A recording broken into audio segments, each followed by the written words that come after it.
Hey Aaron, how you doing today? Great. How you doing, Guillermo? I'm doing quite well. Aaron, in our last conversation about Portfolio Manager, you referenced the investments policy statement. Can you tell me what that is? Yeah, so the investment policy statement is an important document, an essential document for engaging in a portfolio management relationship. It sets the mandate of the investment management decision making.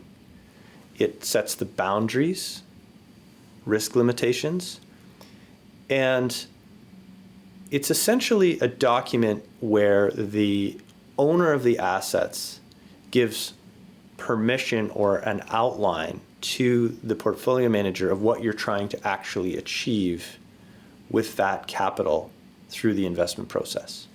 So I'm understanding that how we created an investment policy statement is we have a conversation, we draw the lines of what I want to achieve with the funds I'm giving my portfolio manager, and then an IPS is drafted. Basically, this will serve as the mandate for the portfolio moving forward. Is that correct? That's correct. Now, an investment policy statement can have additional complexity. So there are minimum requirements in terms of it addressing things like time horizon, asset allocation boundaries, risk profile. But if there are unique aspects to the portfolio, maybe as an investor you want to have a socially responsible element, an ESG dimension to your portfolio. Maybe there's certain tax considerations if you're, for example, a dual citizen, or you are have some sort of nuance in the way things have to happen. That would be captured in that document. And then the portfolio's manager's responsibility is to invest according to that document. Got it. And let's say that tomorrow I have a brilliant idea and I would like to purchase or buy some sort of investment product that isn't contemplated or is outside the guidelines of the IPS. How would we go about that? So there's a few things that we could do to try to address that.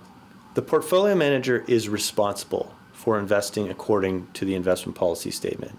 They carry the burden of responsibility. So the portfolio manager is not going to want to take a lot of outside direction from the investor, the client, on specific investment decisions, particularly if that investment decision falls way outside of the guidelines of the investment policy statement. So there's basically three things you could do. You could not proceed and continue to abide by the mandate of the investment policy statement, which actually sets some investment discipline.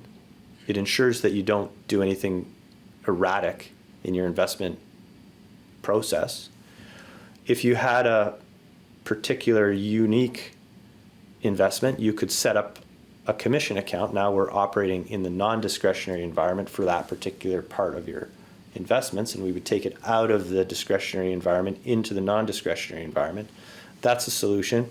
Or if it can be accommodated in some sort of a portfolio manager relationship, you could go back to the investment policy statement and say, well, now, does this investment policy statement properly reflect what we actually want to do from an investment perspective?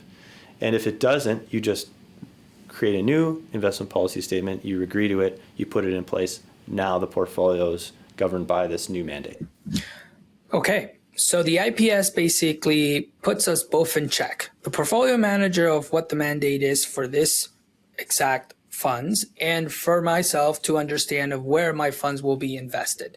Is that fair to say that's correct? That's fair to say, and it does an excellent job of ensuring that we don't drift from the investment approach, that we have a certain level of discipline, and we're not acting emotionally as news comes, out of the markets, and different decisions might be made if you're not constrained by the original understanding of what we're trying to achieve with the portfolio. And how often should we revise this document? The simple answer is annually. That's the standard. It has to be reviewed at least annually. You can review it as often as you want with your advisor, but annually.